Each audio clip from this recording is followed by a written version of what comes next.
Good morning, good afternoon, good evening, all colleagues who've joined us online as well as those here in New York. Thank you very much for joining us for the first in the series of the annual results report briefing for the year 2017.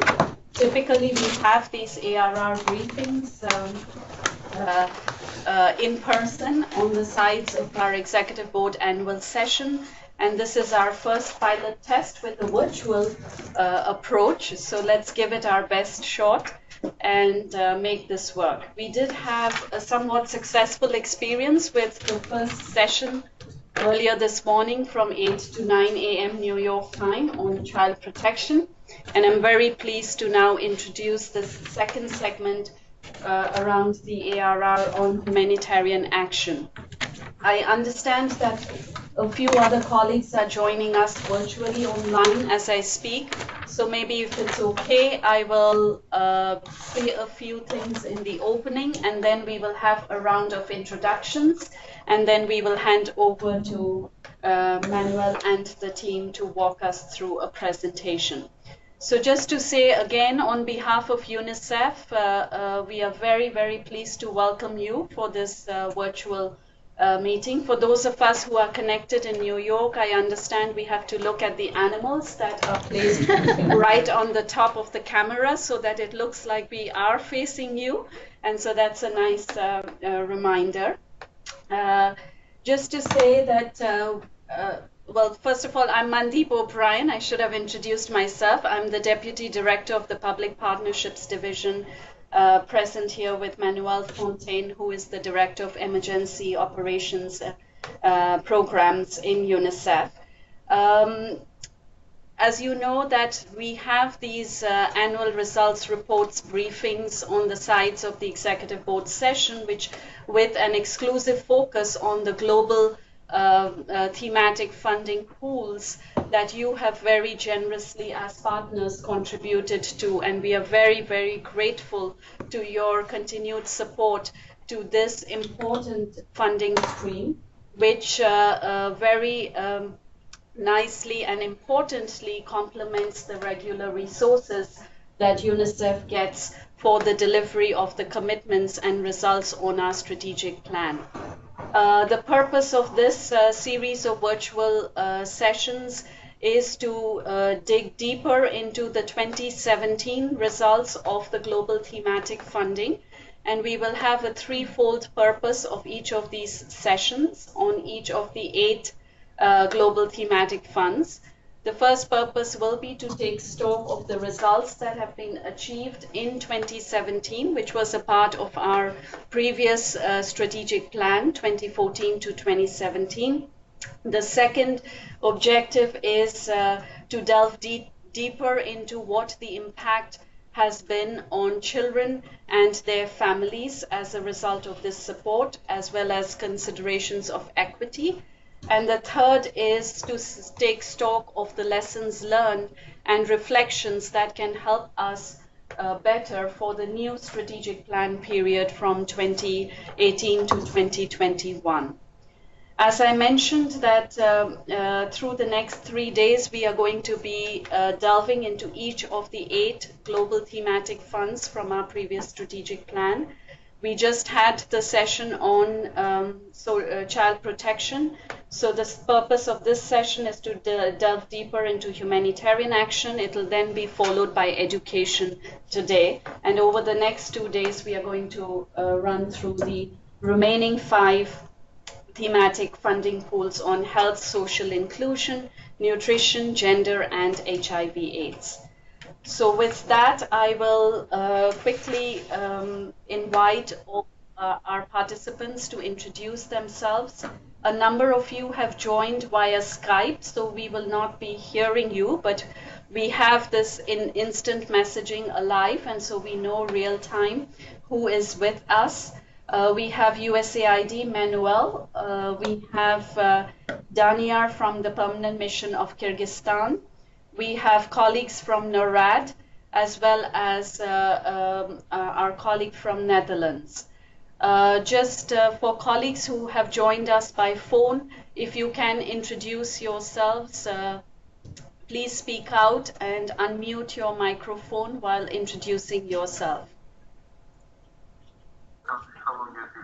Hello, my name is Denia Ramurzakov, Mission of Kyrgyzstan to the United Nations. It's nice to meet you.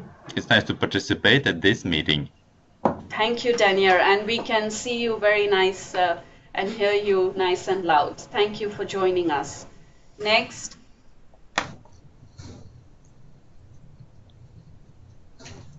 Are there any other colleagues online via telephone or video? If not, we'll just do a very quick round of introduction here at the table, starting off with Greece. Hi, my name is Manuela Christodoulou, and I'm from the Permanent Mission of Greece to the UN. Hi, I'm Mira Bergum. I'm from the Permanent Mission of Denmark to the UN. Good morning, colleagues. My name is Marike Freke with the Netherlands Mission to the UN. Hi, I'm Lise, and I'm with the Permanent Mission of Belgium to the UN. And I'm Emmanuel Fontaine, the Director of Emergency Programs at UNICEF. Very quick round. Yeah, Jonas Benson, Public Partnership Division. Shandana, Program Mechanisms. Taskin Kamani Tuhan, I'm also with the Office of Emergency Programs. Fernando Gutierrez City, Public Partnerships. Public Partnerships. Cecilia Fantoni, Public Partnerships. Alenka Madic, EMOPS. Josephine Ferreiro, Public Partnerships. Okay, so thank you very much, colleagues. And for those online, we have Belgium, Denmark, Greece, and Netherlands at the table here in New York with us, and then the full UNICEF team that has just introduced themselves. In terms of the format for this session, we will first start off with a presentation by Manuel Fontaine, which will take around 10 to 15 minutes, and that will be followed by a question and answer session and hopefully an interactive session.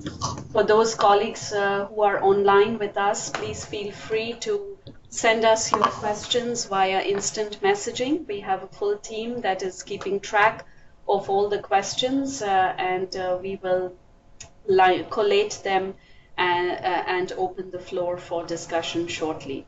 So Manuel, over to you. Thank you very much. Thank you. Good afternoon, those who are in Europe, and good morning to everyone here. I'll try to shuttle between seeing you here and then looking at the camera at the same time. So I have one eye in each direction, and the third one is on my paper. So I'll try to see how that works. But anyway, and I might be a little bit over 10-15 minutes, but I'll try to do fast, and then so we have time for discussion. But we're very proud of our results, and there's a lot of information we wanted to share with you.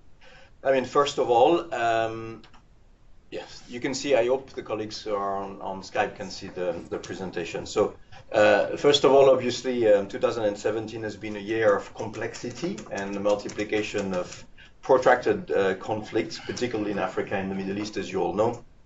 And you're aware, of course, of some of the biggest crises we faced. Of course, the Syrian crisis and the refugee crisis around, Yemen, Iraq, but also obviously places a bit less in the spotlight, such as the Central African Republic. The DRC more recently came up in the spotlight, but had issues for quite some time. Mali, Somalia, South Sudan, and Lake Chad Basin. So these are some of the key areas. And then, of course, Ukraine in a different region. We estimate that at the end of 2017, 350 million children were living in conflict areas across the world. So it's 350 million children. So this is very significant. And I think one of the trends we've seen across during 2017, unfortunately, as a continuation of 2016 and before, has been an increased trend of attacks on children across the world, whether that's children being directly targeted, whether it's children being recruited, children being detained for being accused of being part of an armed group or another one, but also attacks on health facilities, attacks on schools, which have unfortunately multiplied. And I think this is going to become a major feature of our advocacy, and we'll talk about it maybe at another moment. We've also seen a lot of emergencies without emergencies across the year. Obviously, you look at a country like Yemen, which has obviously had the conflict going on and attacks, but also at the same time a cholera epidemic on top of it. Or now we're seeing and more recently in this year in DRC with an Ebola crisis on top of a conflict, and that this obviously and there is no it's not a coincidence. It's obviously the undermining of water systems, health systems, transportation, blockade happening on fuel and things like that obviously exacerbates the risk for disease. So you see this accumulation of crisis, basically. We've seen also a number of rapidly escalating emergencies during the year. Bangladesh was one of them, the Rohingya refugees arriving in Bangladesh over just a few weeks, 650,000 people on top of the other Rohingyas who were there in the first place, but also places like the DRC and the Kasai, for example.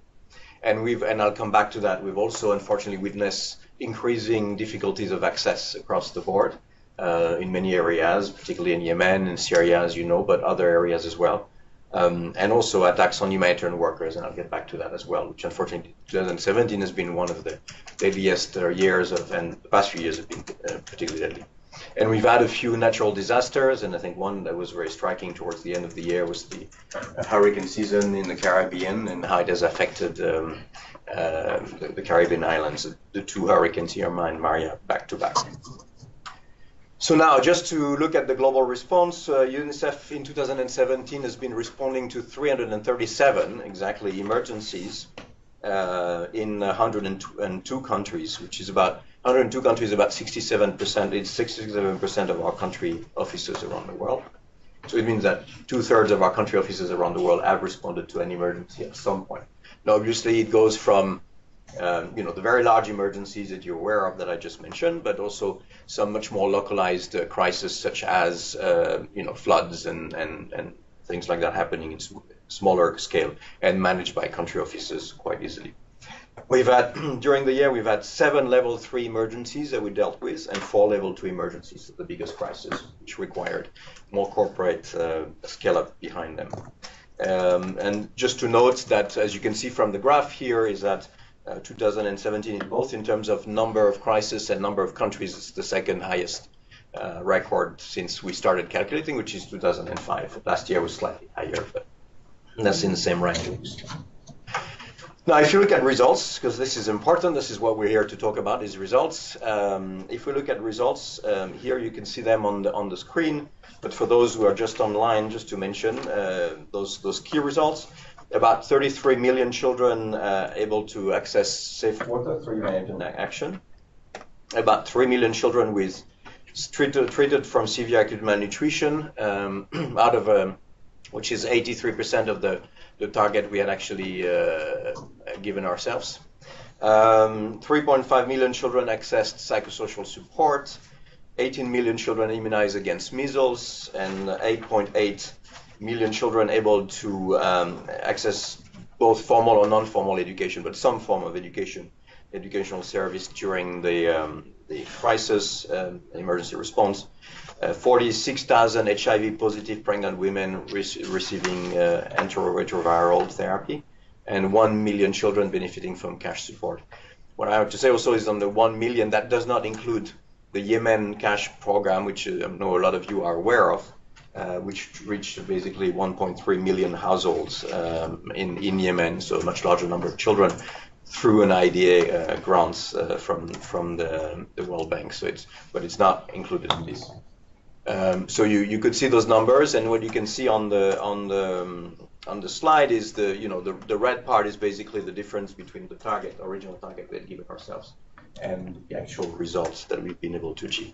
Just to say, these were the results achieved through humanitarian action. Obviously, UNICEF does do access to education, access to water through its development programs. Obviously, global results that are presented as well, I guess, through these sessions are much larger than that. Let me continue. Maybe just a couple of small examples of country examples of what we've achieved in results. In the Lake Chad Basin, we've managed to immunize 4.4 million children against measles. That's actually higher than the target. The Lake Chad Basin, as you know, is this area which is between northeast Nigeria, north Cameroon, southeast Niger, and west Chad. And so 4.4 was actually higher than the target we given ourselves, but that's because in 2016 again, actually, we had to postpone some of the activities planned in 2016 to 2017 for a number of reasons. Another example of how we try to look at gender dimension in our response has been in Chad, for example, where we all know that education is often, the access to education by girls is often hampered by the access to sanitary facilities, and the distribution of hygiene kit and sanitary materials to close to 6,000 adolescent girls impacted by the crisis has been an important factor to keep them in school. And in case of Syria, the Syrian refugees, we've had just to give an example of where we use cash, among the 1 million children who receive cash, 390,000 people receiving cash assistance in the neighboring countries of Syria on refugees, and we can elaborate on that if you want. Maybe just a couple of examples also of the fact that obviously through the year we've been trying to be better at our and more effective and efficient at our humanitarian response, and that has taken a number of different shapes. Example of how we try to build through the humanitarian response. When we do a humanitarian response, we try to build some longer-term capacity and system and look at longer-term solutions. In Eritrea, for example, we've through our global humanitarian thematic fund, which I will talk about a bit later on, we've been able to install a number of solar-powered pumping systems. So rather than keep on tracking water to people who need water, just build systems that actually are sustainable and can function for a long time, and also to schools and health centers. An example of how we worked with local and national responders across the board in South Sudan.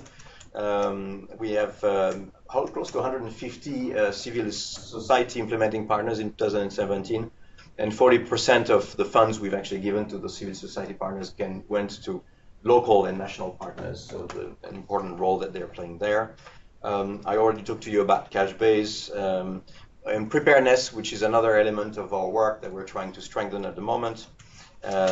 Interesting example we've had around the Mosul crisis in Iraq, where basically, as you know, Mosul was retaken progressively by the Iraqi army over a number of months, and the whole preparedness we had put in place in terms of training, preparing health staff and protection teams as well, but also prepositioning wash supplies to be able to react rapidly, had allowed us to actually react very rapidly and provide assistance to close to 1 million people affected by the Mosul crisis in and around Mosul. So it was really a rapid, I actually witnessed this myself, it was a very rapid mechanism by which each time there was a window of opportunity to reach people, we would actually move in team extremely rapidly. Sometimes it was a few hours of window, but just to be able to provide assistance.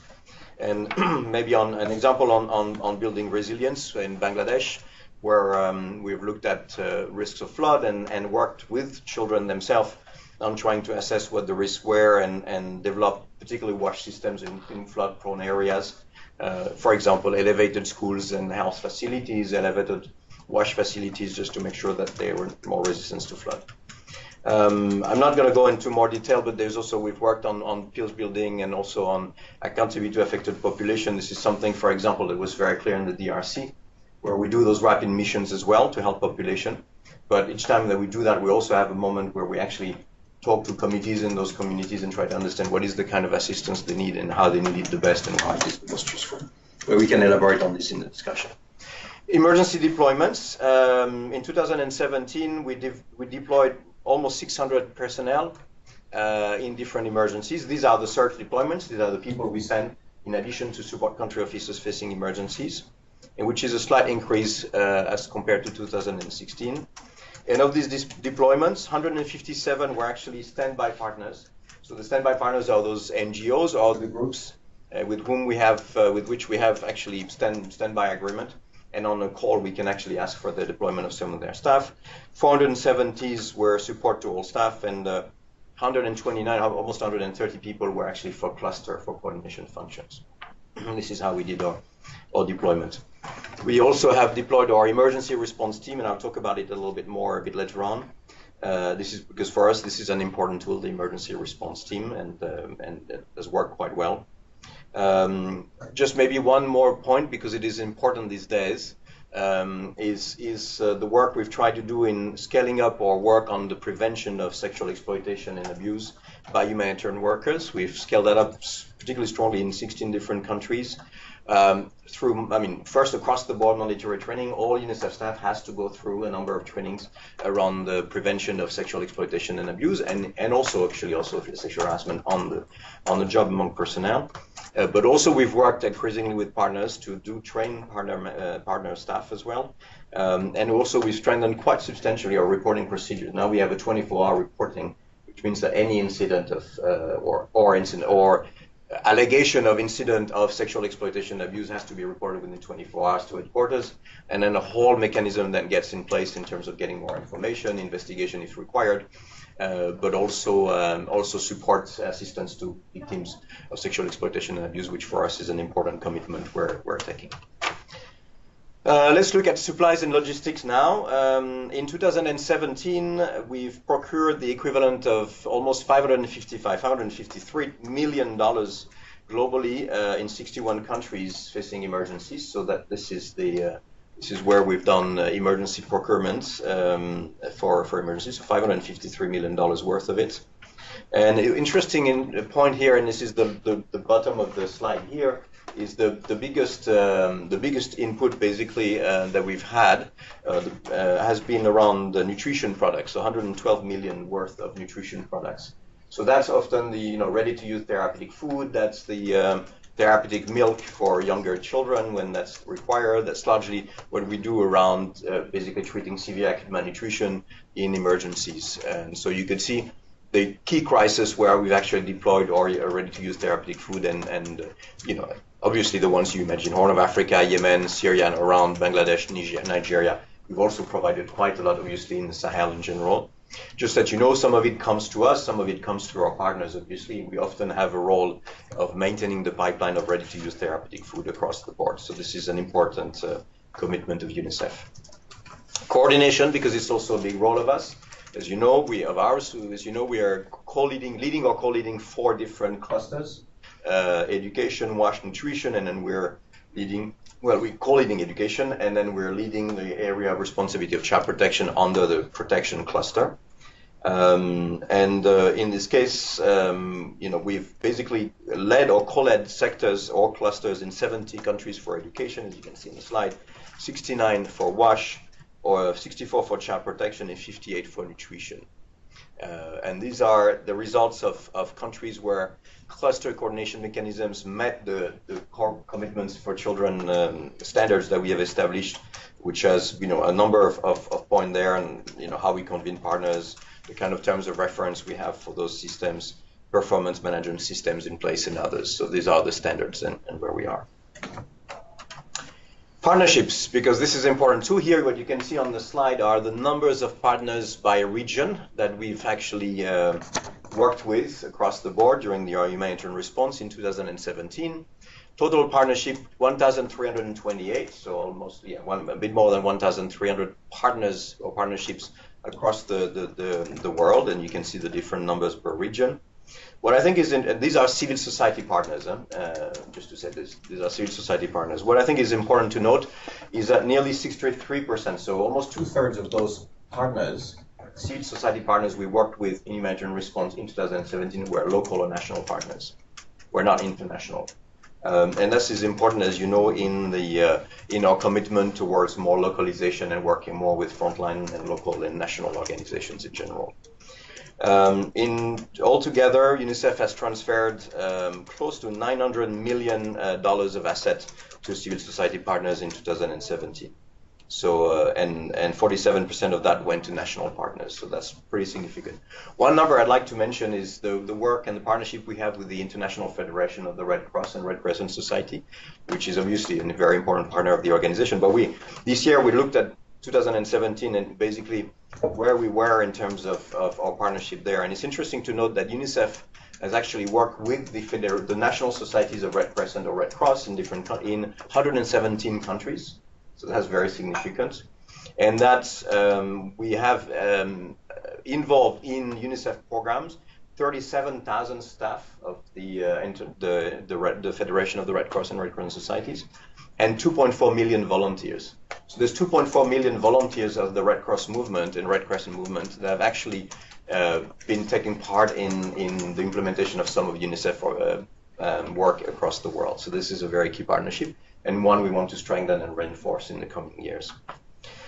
Rapidly, some key challenges. Sorry, I'm going a bit beyond, but I just think these are important data and information for us. The key challenges we've met in 2017, because this is important to discuss that. One has been constrained humanitarian access, as I've been mentioning. It has become increasingly difficult. We often have to go through what we call very high-risk missions in countries like Syria or Yemen, for example, to access population. But access has been a major constraint across the board, and it's a I would say there's a double side to this access issue. One is access of humanitarian actors to affected population. The other one is the access of affected population to services existing and how they can actually go and access services in general. But as an issue. Second issue has been the growing insecurity and violation of international humanitarian and human rights law across the board. Unfortunately, there seems that it has become almost a new norm to accept the fact that, or we should not accept, but the new norm to basically violate international human rights and international humanitarian law, and justify it through different means in general. But it is important to note that the recent years have been actually the deadliest for humanitarian workers. It's always a struggle for us. It's always a difficult decision that we have to make as to whether we're trying, as to whether we open a sub-office in a place or another place. We're trying to be as decentralized as possible. We're trying to be as close as possible to affected population, because this is what we believe we need to be. In some cases, for access, we would work with local organizations and national organizations if we think they are less at risk than we are. But I think we also feel that it is important not to expose other partners to risks, and so take the risks ourselves if we feel we're not basically more at risk than others, and do what we have to do. But it is also one of my responsibilities as director of AMOPS to actually look at security of staff, and I can tell you it's a constant challenge. It's not a day without an incident somewhere happening.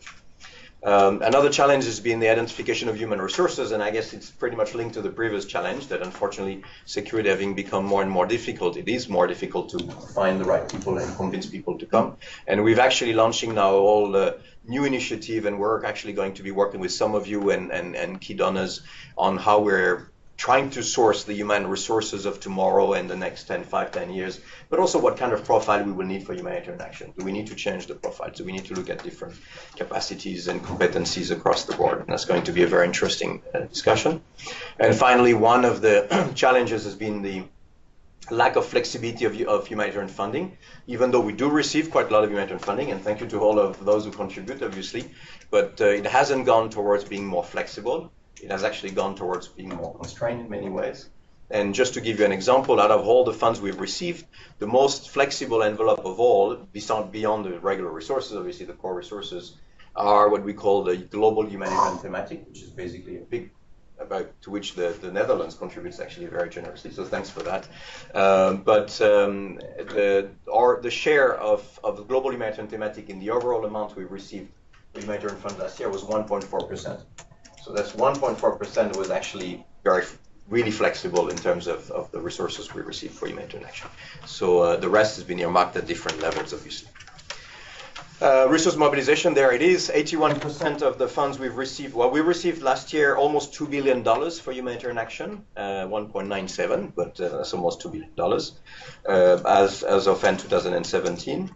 That's 52% of the global ask that we've had at the beginning of the year. So we've been funded at pretty much 52%. But then obviously we had also some carryover from previous year and also in some cases other sources. So it's been a bit more that has been made available to our action.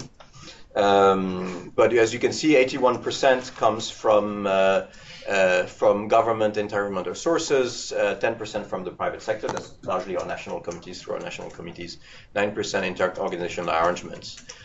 So that gives you a sense. I think what is important to note there is obviously, as you've seen, we haven't reached all our targets across the board. The reason why we haven't reached our targets are several. I mentioned access, I mentioned security. There are other constraints, obviously, that come into play, but the limited resources, obviously, an important element as well of that. And so just to give you an example, in the Democratic Republic of the Congo, for example, last year, as you know, we had a major cholera and malnutrition crisis within the Kasai crisis. On top of it, and we had estimated at the time that we had 2.4 million people in need of wash support, water and sanitation support. But unfortunately, we only received 3.6 million there, which meant an 84% basically shortfall of our request for wash for the DRC, which meant that out of the 1.3 million people we wanted to reach, we only reached a bit more than 440,000 people. So that obviously there is a direct impact, a direct link between limited resources and how much we reach the targets. Global thematic funding, humanitarian funding, as I mentioned, we allocated 12.4 million global humanitarian funding to country and regional offices, 3.6 to other forms of support and including the emergency response team, which I will talk about in a second, out of the 16 million we've received last year. So, or we've been able to disperse last year. And one thing I wanted to say, sorry, just to come back on global humanitarian funding, as I said, this is the most flexible form of funding, and really this is the funding that allows us to be a lot more equitable, allows us to make sure we do actually pay as much attention to a child suffering through a crisis in the Central African Republic than a child, maybe with more visibility in a refugee camp in Lebanon or in Jordan. And this is important. This is also the fund that allows to make sure that we were more even across the sectors. So we don't have, if we're responding, as I always said, if we had tried to respond to Ebola just by looking at health issues, we would have missed the target. We had to look at WASH, we had to look at protection, but it's not always obvious for donors who see a particular crisis under a particular angle. Thematic allows us to actually be more integrated in the way we do our response. This just very rapidly shows you the expenses. Humanitarian is in blue, and non-humanitarian expenses per country is in orange. It's a little bit hard for you guys to see because it's a bit small, but it shows you, for example, that at the extreme right, Yemen, Lebanon, very much humanitarian in their response, and that, as we can expect, because Lebanon, for example, was just a relatively small development program before the crisis. Yemen as well, and then for others it's slightly different. What is important to note is that 55% of country-level program expenses last year were actually humanitarian expenses, 55%. But that's country-level expenses, not global expenses of UNICEF, and it's program expenses, obviously, so it's outside of the administrative budget. But it still gives you a sense of where we are. And more than half of all emergency earmarked expenses went to the Middle East and North Africa, so 53% of all our expenses there were there. So this is why, again, being able to make sure we do not forget crisis in Africa and other regions is extremely important. I have a number of them, but maybe just the quick, which is interesting. The two sectors that actually had the largest share of emergency earmarked funding, so that funding that had been earmarked by donors, the two sectors that attracted the most attention have been education and WASH. Obviously, two major priorities for the organization, but these have been the two sectors where we received the most support. Very rapidly, future work plan. We're going to continue, obviously, working on strengthening our efficiency and effectiveness for humanitarian results, and we will be regularly reporting to Executive Board on that. How we're going to be more effective and efficient in the way we do our work, how we're going to be looking at the humanitarian development continuum and make sure that we're addressing that, how we're going to be looking at localization, working with local partners and other elements of that.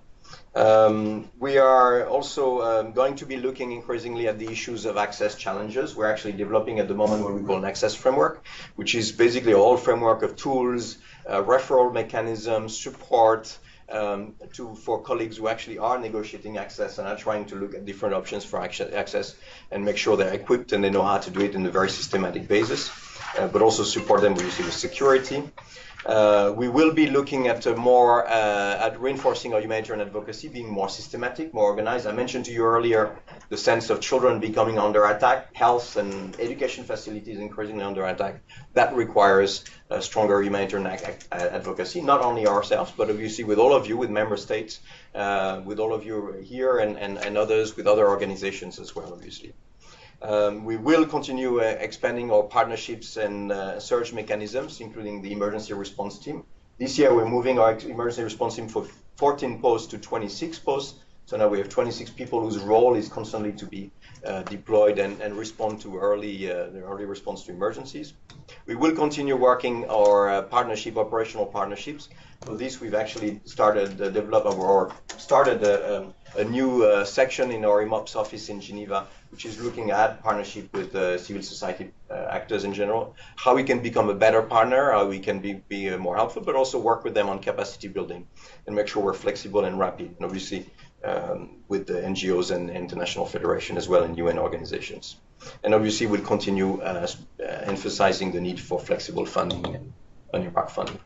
That's it. Sorry, I've been a bit long, but I've been trying to cover as much ground as possible. Thank you.